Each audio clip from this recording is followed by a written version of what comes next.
Olá, aluno e aluna do CPV UEL, tudo bem? Você já conhece o nosso Cineclube? Toda sexta-feira nós disponibilizamos no Instagram e no Facebook do cursinho um filme que será debatido via live do Instagram na semana seguinte. Serão ao todo 7 filmes que abordam diferentes temáticas muito importantes para alimentar nossa compreensão de mundo e contribuir para a sua preparação para o vestibular. Então, depois dessa aula, corre lá no Instagram e no Facebook do CPV UEL e aproveita!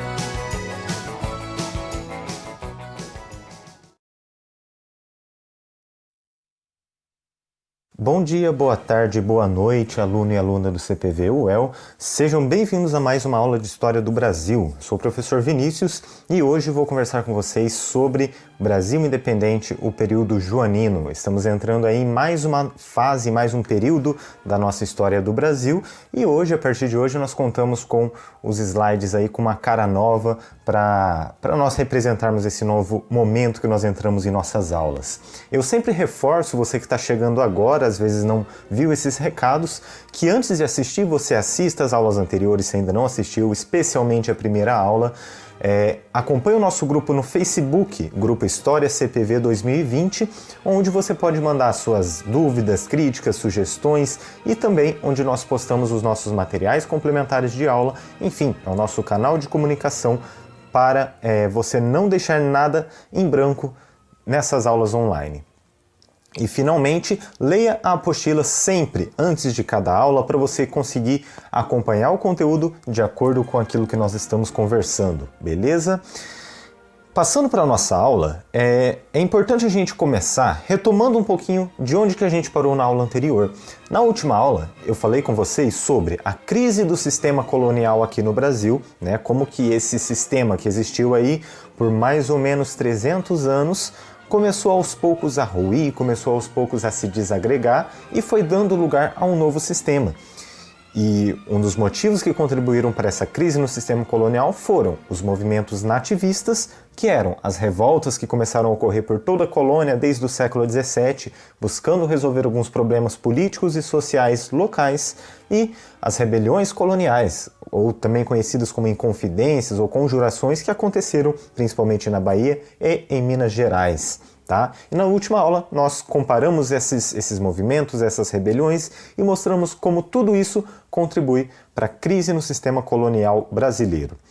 E na aula de hoje nós já começamos uma nova fase na história do Brasil. Nós vamos falar sobre o significado da independência do Brasil e por que eu estou começando a falar dela justamente agora. Vamos falar sobre a transferência da corte portuguesa para o Brasil em 1808 e, com isso, o início do período joanino, que começa de 1808 e se estende até 1821. Se você nunca ouviu falar nesse nome, se você ainda não conhece, acompanhe até o final dessa aula que você vai entender o que é o período joanino, por que nós chamamos esse período dessa forma e o que ele significa para a independência do Brasil. Finalmente, nós vamos falar do retorno a Portugal, do retorno da corte portuguesa para Portugal, depois desse período de permanência aqui no Brasil. É uma história muito famosa, uma história muito conhecida, mas que vale a pena a gente olhar com calma, analisar com carinho, para ver o significado disso para a nossa independência. Vamos nessa então? Antes da gente falar sobre o período joanino especificamente, eu gostaria de explicar para vocês aqui rapidinho por que eu estou começando essa aula falando sobre a independência do Brasil. A independência do Brasil não aconteceu em 1822, quando Dom Pedro subiu no cavalo, foi lá na beira do Ipiranga e gritou independência ou morte. Na verdade, eu estou considerando a independência do Brasil como um processo. E o que significa isso? Um processo, ele é algo que acontece ao longo do tempo, tem um começo, um desenvolvimento e uma conclusão, né? E trabalhando com essa ideia, o nosso começo, o começo da independência do Brasil, eu estou marcando aqui como o ano de 1808, o ano da transferência da corte portuguesa para o Brasil. Com a transferência da corte portuguesa para o Brasil, o rumo dos acontecimentos vai levar à Declaração de Independência do Brasil em 1822. E esse processo de independência, ele só vai se concluir no ano de 1825, quando a independência do Brasil é reconhecida por Portugal. Eu não estou querendo dizer, e é muito importante que vocês coloquem isso na cabeça, que em 1808, com a transferência da corte, o governo, essas pessoas que vieram para o Brasil já tinham em mente que o Brasil se tornaria independente. Não, o que eu estou destacando aqui é que nós compreendemos todo esse processo posteriormente. Nós compreendemos que esses eventos que tiveram início em 1808 contribuíram para que a nossa independência ocorresse da forma como ocorreu, uma forma muito diferente das outras independências aqui na América. Beleza? Vamos lá então, para entender um pouquinho mais sobre essa história da vinda da corte. O que estava acontecendo na Europa, o que estava acontecendo no mundo, que forçou a corte portuguesa a buscar uma saída, transferência para o Brasil. Bom, no final do século XVIII, né, lembrando lá a divisão dos séculos como que é, século XVIII vai de 1701 até 1800. Foi um período chamado como período das revoluções. Nesse mesmo período, no finalzinho do século XVIII, aconteceram a Revolução Americana nos Estados Unidos, ou seja, a independência dos Estados Unidos, a Revolução Industrial, centrada ali na Inglaterra, e a Revolução Francesa, ou seja, inserindo novas ideias, novos ideais dentro do contexto mundial. E tudo isso contribui para o colapso do antigo regime. Todos esses conceitos, todos esses termos, eu não vou entrar em muitos detalhes aqui, vocês vão acompanhar com mais calma nas aulas de História Geral, mas anotem bem, guardem bem o que estava acontecendo no mundo neste momento.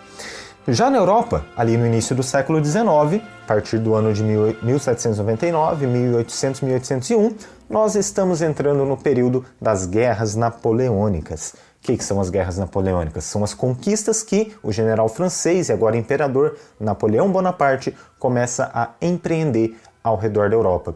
E essas conquistas napoleônicas, ela coloca todas as monarquias da Europa em desespero. E Portugal não fica de fora dessa. Portugal desesperado, vendo o Império Francês se expandindo, com Napoleão desesperado por novas colônias, começa a empreender um jogo diplomático com a França, com a Espanha e a Inglaterra, né? A França, governada por Napoleão, guerreando contra a Espanha e a Inglaterra, que era uma aliada histórica de Portugal.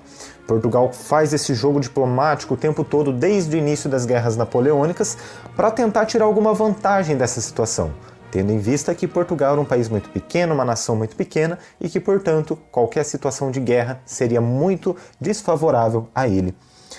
E nesse período, a partir de 1799, Portugal está passando por uma situação política complicada. A sua rainha Dona Maria, enlouqueceu, perdeu a razão, começou a ser conhecida como Dona Maria a Louca, e a partir de 1799, quem está governando Portugal é o príncipe regente Dom João, com a sua esposa Dona Carlota Joaquina. Isso coloca Portugal numa situação muito frágil, numa situação muito complicada ali dentro da Europa.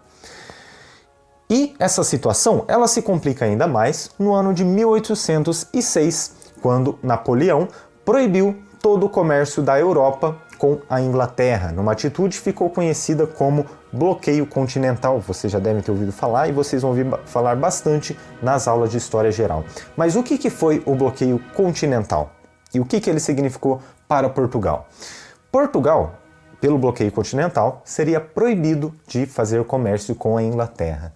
No entanto, como Portugal mantinha aquela política ali de um jogo diplomático meio complicado, meio tentando passar a perna nos franceses, não perder o apoio dos ingleses, tomou uma atitude de favorecer publicamente a França e secretamente a Inglaterra. Então, no discurso, Portugal dizia que iria aderir ao bloqueio continental. No entanto, secretamente, ele mantinha muitas brechas, muitas saídas para que esse comércio com a Inglaterra não fosse prejudicada.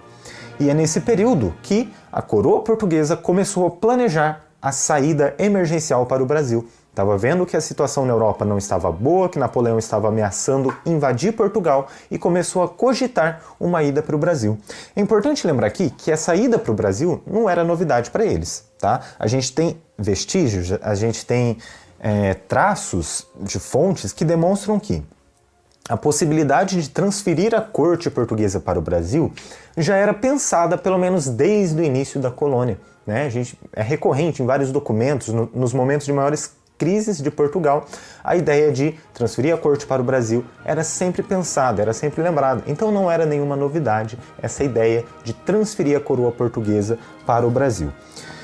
E essa oportunidade vem em novembro do ano de 1807, quando a França, cansada dessa enrolação portuguesa, dá um ultimato e declara guerra a Portugal. Fala que, se Portugal não fechar os portos e acabar com todo o comércio com a Inglaterra, eles iriam invadir e acabar com Portugal. A Inglaterra, então, passa a defender que a coroa portuguesa fugisse para o Brasil e, ao mesmo tempo, fornece a escolta para essa viagem, né? Ou seja, fornece navios muito bem armados, fornece soldados que acompanhariam a transferência da corte portuguesa até o Brasil. No dia 24 de novembro, com esse ultimato da França e recebendo as notícias que as tropas francesas já chegavam em Portugal, Dom João, príncipe regente de Portugal, decide pelo embarque da corte. E esse embarque, olha só, acontece 3 dias depois, no dia 27 de novembro. Nesse mesmo dia, a corte portuguesa saiu de Portugal em direção ao Brasil, embarcados em navios, em grandes caravelas, e a França invadiu a cidade de Lisboa. Tudo isso acontecendo no mesmo dia, praticamente ao mesmo tempo, então a gente pode dizer que Dom João saiu no rastro das tropas portuguesas. Francesas, melhor dizendo. E esse embarque da família real para o Brasil foi um verdadeiro pesadelo naquele momento. Essa transferência da corte para a América era um acontecimento inédito para a época. Nunca tinha acontecido em nenhum momento na história, até então, que uma corte europeia se transferisse para suas colônias na América. Então isso não tinha precedentes na história. Ninguém sabia muito bem como proceder. A única coisa que nós sabemos é que, além da família real, seria necessário levar todos os funcionários da corte e suas famílias. Então era muita gente para manter esse aparelho administrativo e burocrático da coroa portuguesa em funcionamento lá no Brasil. Portanto, era necessário levar todos os recursos materiais e humanos, todos os mantimentos, todos os objetos, as cargas e mercadorias necessárias para manter o funcionamento da administração do Império Português ali no Brasil. E o momento de embarque, o momento em que essa família real, o momento em que essa corte resolve embarcar, é um momento de caos, é um momento de desorganização marcado por muito nervosismo, por muito desespero de toda a população. Por quê? Haviam poucos navios para levarem todas as pessoas envolvidas ali na corte, então a gente calcula hoje que aproximadamente 50 navios superlotados partiram naquele dia sob a escolta inglesa. Ocorreram, com toda essa correria, né, muitas falhas no registro de passageiros, então não se sabe ao certo se foram 12 ou se foram 15 mil pessoas, mas sabe-se que foi mais ou menos essa quantidade de pessoas que embarcaram ao mesmo tempo, e com um número tão grande de pessoas embarcando ao mesmo tempo, claro que iriam faltar provisões, iam faltar comida, e a viagem ia ser muito insalubre, muito complicada para todo aquele povo reunido ali. E, ao mesmo tempo, no dia em que a corte saiu de Portugal, como eu disse, as tropas francesas entraram em Lisboa e começaram uma repressão muito forte contra a população portuguesa. Isso contribuiu para um sentimento de desânimo, um sentimento de tristeza cada vez maior naquela população que ficou ali na capital do Império.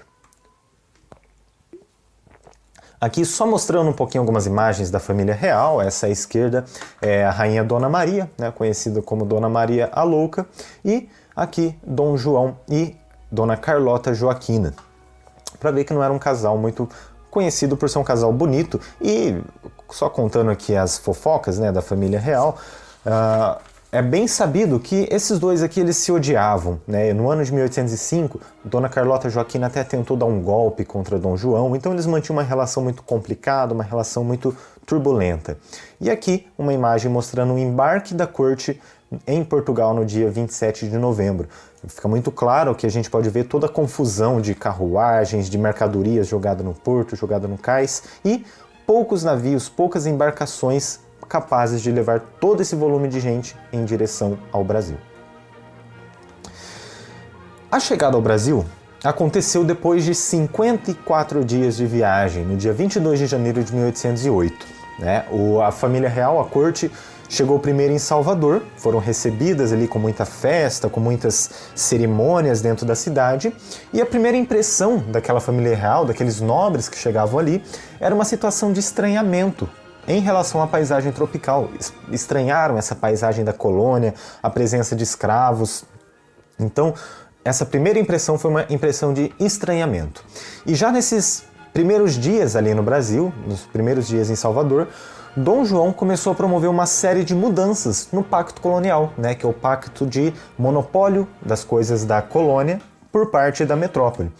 A primeira mudança foi a criação de escolas de medicina e de ensino superior aqui na colônia, porque até então não existiam cursos superiores, não existiam cursos de medicina aqui na colônia, tudo era centralizado em Portugal.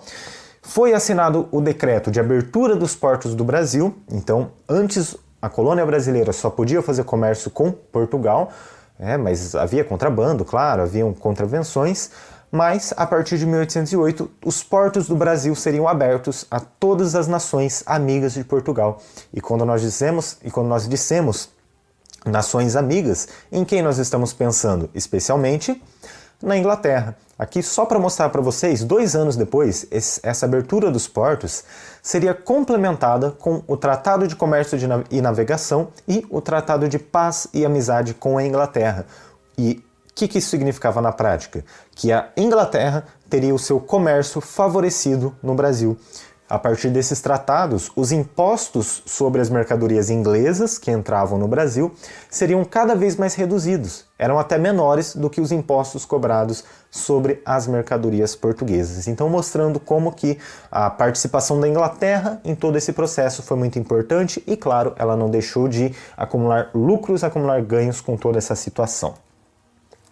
Alguns dias depois, a corte portuguesa, a família real, partiu de Salvador e chegou ao Rio de Janeiro, onde eles iriam se estabelecer. Chegaram no dia 7 de março de 1808 e foram recebidos com muitas festas, com festas religiosas, com festas civis e também com muitas comemorações populares. O Rio de Janeiro, a partir desse dia, se tornaria então a nova capital de todo o Império Português. Então todas aquelas regiões do planeta que eram propriedade do Reino de Portugal seriam administradas agora a partir do Rio de Janeiro.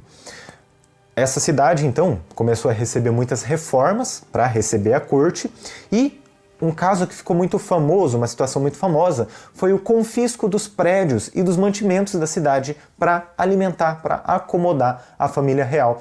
Essa situação foi muito traumática, para todos aqueles habitantes ali do Rio de Janeiro e acabou gerando algumas revoltas, alguns sentimentos contrários à permanência da corte ali na cidade. E para agradar, para tentar remediar essa situação, Dom João passou a conceder títulos de nobreza e mercês aos proprietários dessas propriedades, desses prédios cedidos à coroa. Esses títulos de nobreza eram lá o título de duque, conde, visconde. Então era uma forma de Dom João retribuir esses favores que os proprietários estavam fazendo sem gastar muito dinheiro, criando uma espécie de nobreza ali dentro do Brasil. Ao chegar ao Rio de Janeiro também foram criados novos órgãos governamentais, que deveriam agora ser incorporados ali à nova capital para ajudar na administração de todo o Império, como o Tribunal e a Intendência de Polícia, o Arquivo Militar e a Academia Militar, o Banco do Brasil, que é o mesmo que a gente tem até hoje, que foi criado naquele momento, e a Imprensa Régia, a primeira imprensa do Brasil, a primeira casa de impressão autorizada a imprimir panfletos, a imprimir jornais, mas que, claro, só imprimia coisas voltadas ao governo da coroa.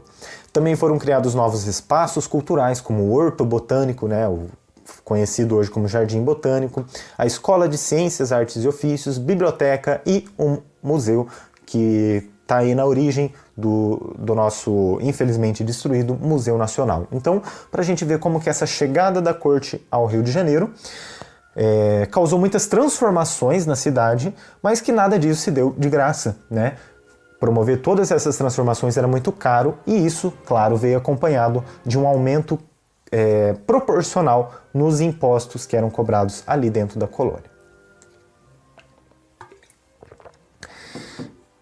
E os anos foram passando, Dom João foi se acomodando ali no Rio de Janeiro e após 1814, mesmo com a derrota de Napoleão, mesmo com a libertação da Europa das guerras napoleônicas, Dom João começou a prorrogar o seu retorno a Portugal, começou a insistir em permanecer na colônia no Brasil por mais tempo.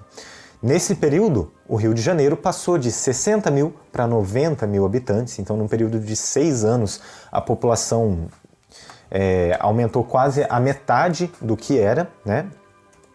E essa população ela tinha algumas características que vinham dos tempos coloniais, como, por exemplo, a população de negros escravizados, que era quase metade da população e que era constantemente aumentada devido a um tráfico intenso de escravos que continuava se realizando naquela época. Nesse período também chegou ao Rio de Janeiro a missão artística francesa, que vocês vão ver com mais detalhes aí nas aulas de artes, então eu nem vou entrar em muitos detalhes aqui, mas só para a gente entender que neste momento, nesse período, chega a missão artística francesa no Brasil, que vai ter uma importância muito grande para as nossas artes no futuro. No ano de 1815, então, Dom João promove o Brasil a Reino Unido de Portugal e Algarves, então é um passo muito importante na independência do Brasil, né? É criada essa nova bandeira para Portugal, mostrando o Brasil agora no caráter de Reino Unido e não mais uma colônia de Portugal. E no ano de 1816, morre Dona Maria a Louca, a rainha de Portugal, agora sim abrindo o caminho para que Dom João se coroasse, se consagrasse como rei do Brasil. Tudo parecia estar indo às mil maravilhas para Dom João, que estava ali, já estava bem estabelecido no Rio de Janeiro, mantinha boas relações com o povo, era querido pelo povo. Enfim, a situação da corte no Brasil, ela parecia ter se estabilizado, parecia ter chegado num ponto pacífico e agora Dom João poderia relaxar. No entanto, a gente vai ver que as coisas não estavam bem assim.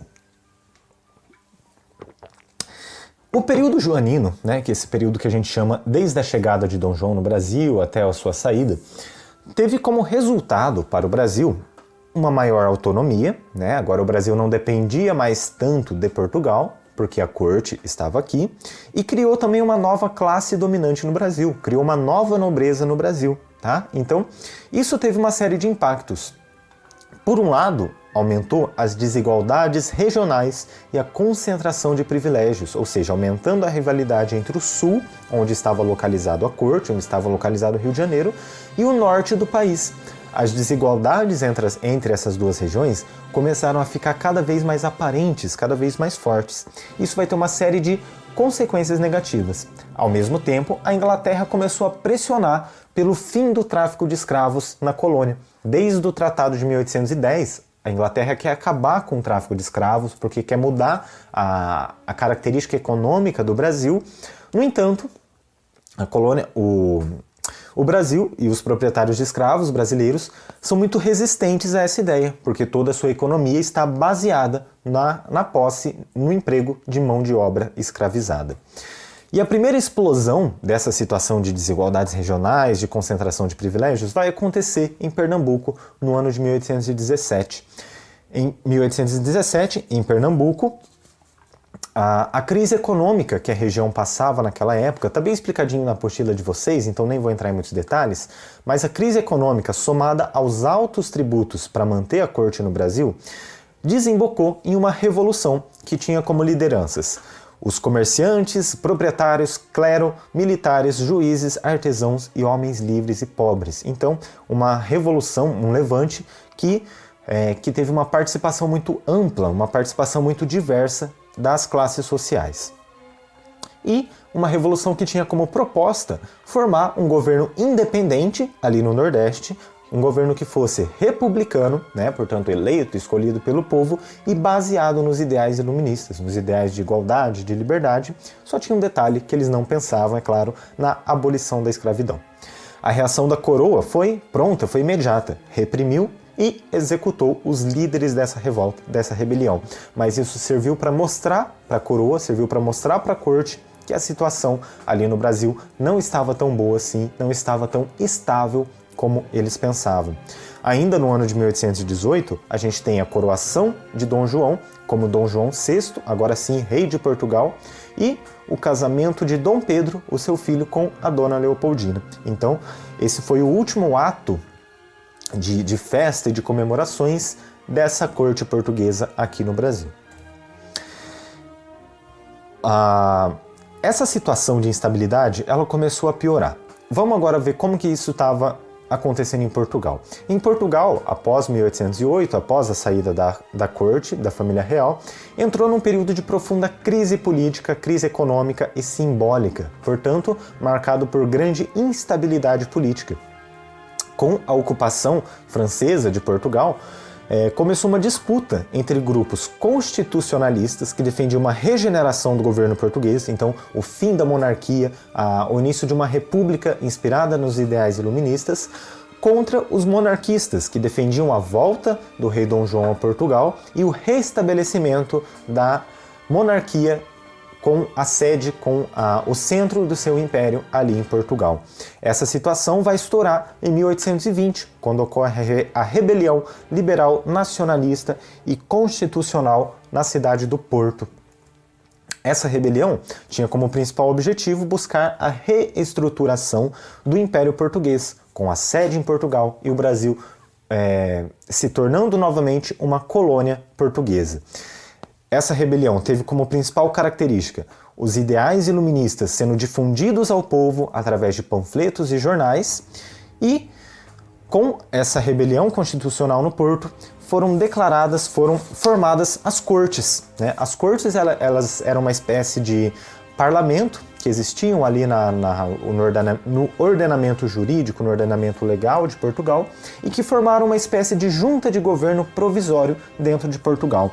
Essa junta de governo começou liderada pela nobreza, pela burguesia, pelos clérigos e militares, começou a exigir o retorno imediato de Dom João VI para Portugal, o restabelecimento do Império com a sede em Portugal e uma nova constituição para o reino português, tirando uma grande parte dos privilégios que o monarca, que a monarquia possuía dentro desse império.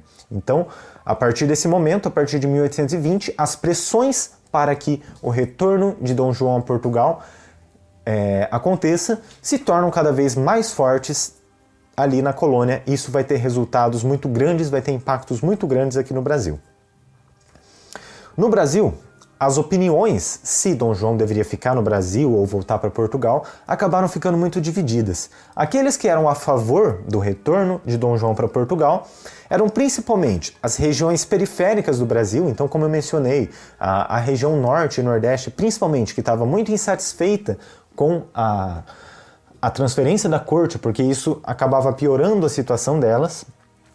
Os altos oficiais militares, os burocratas e os comerciantes, então aqueles mais ligados a Portugal, aqueles que não estavam mais se beneficiando com o fim do Brasil como uma colônia, e contra o retorno de Dom João a Portugal, nós temos todas as classes beneficiadas com a presença da corte aqui no Brasil. E aí nós podemos incluir tanto os grandes proprietários, os comerciantes e também aqueles burocratas, aqueles administradores que ficaram aqui no Brasil e que conseguiram se beneficiar materialmente com a presença da corte aqui no Brasil. Aproveitando que eu fiz essa confusão, muito importante vocês não confundirem as cortes com a corte. Quando eu estou falando da corte, estou falando da família real portuguesa, do governo monárquico.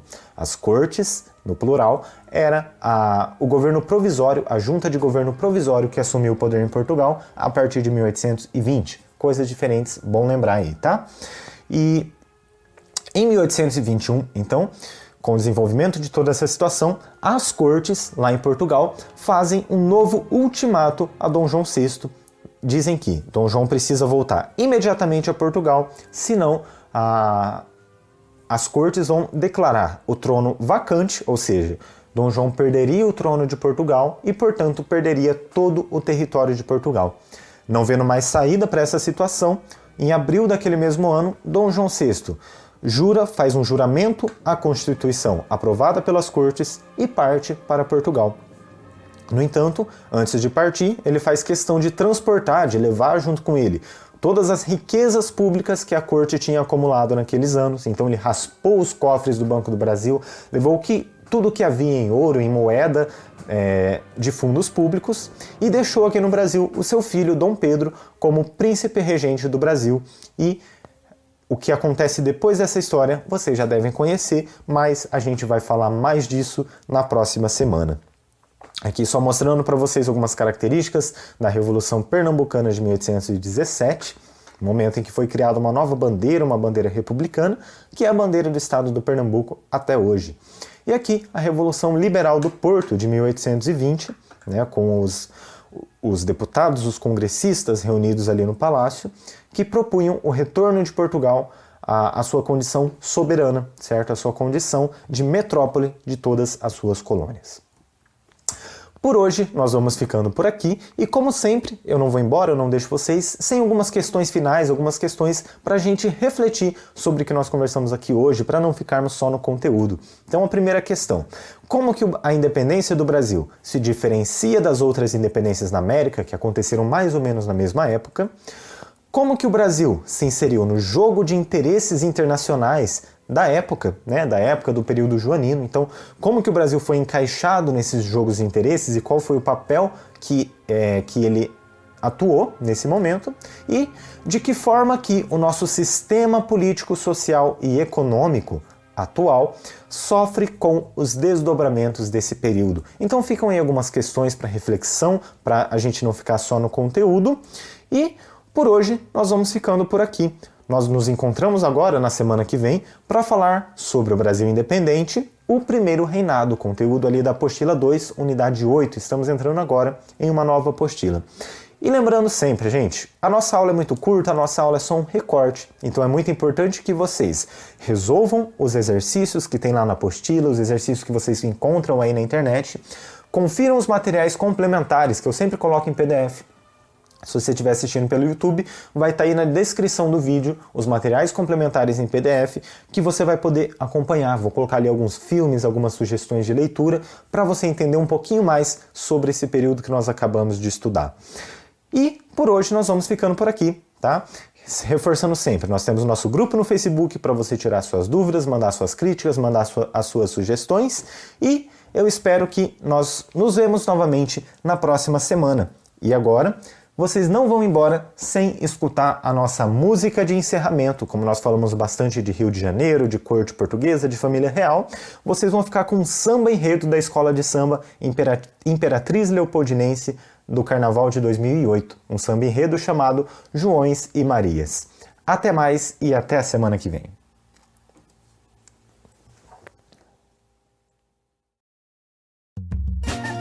Vamos chegando!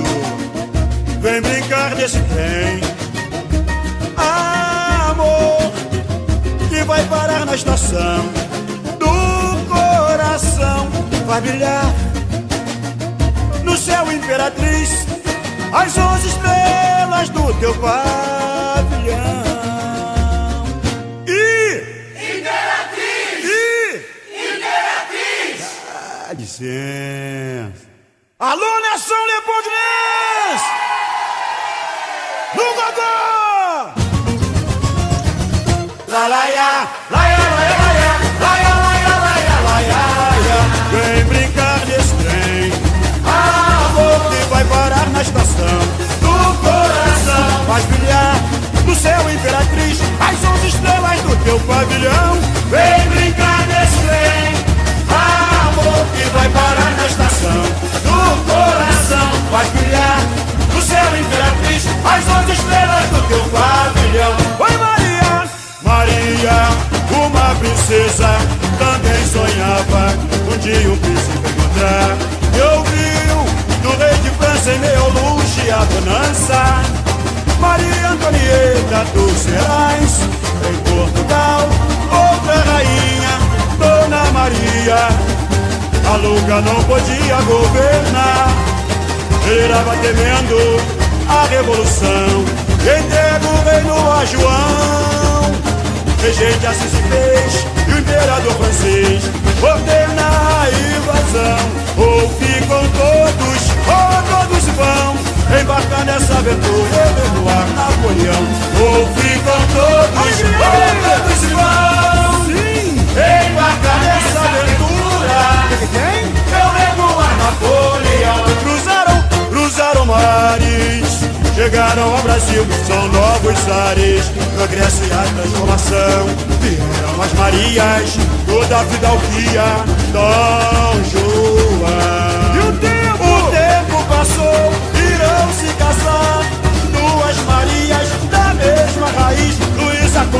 Napoleão e Leopoldina.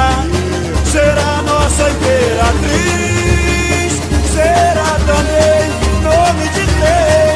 E passeamos a nossa estação, onde imperam Marias e Joãos. Vem brincar desse trem, amor que vai parar na estação. Do coração vai brilhar no céu, imperatriz, as 11 estrelas do teu pavilhão. Vem brincar desse trem, amor que vai parar na estação. Do coração vai brilhar no céu, imperatriz, as 11 estrelas do teu pavilhão. Oi, Maria! Maria, uma princesa também sonhada, onde um príncipe encontrar. E ouviu do rei de França em Neoluche a bonança. Maria Antonieta dos Arais, em Portugal, Dona Rainha, Dona Maria. O swing da Leopoldina não podia governar. Sim, virava temendo a revolução. Entrega o reino a João. Regente assim fez o imperador francês. Ordena a invasão. Ou ficam todos, ou todos vão. Embarca nessa aventura, revoar Napoleão. Ou ficam todos, ou todos vão. Embarca nessa aventura, sim, eu revoar Napoleão. Cruzaram mares, chegaram ao Brasil e são novos ares. A Grécia e a transformação, vieram as Marias, toda a fidalguia.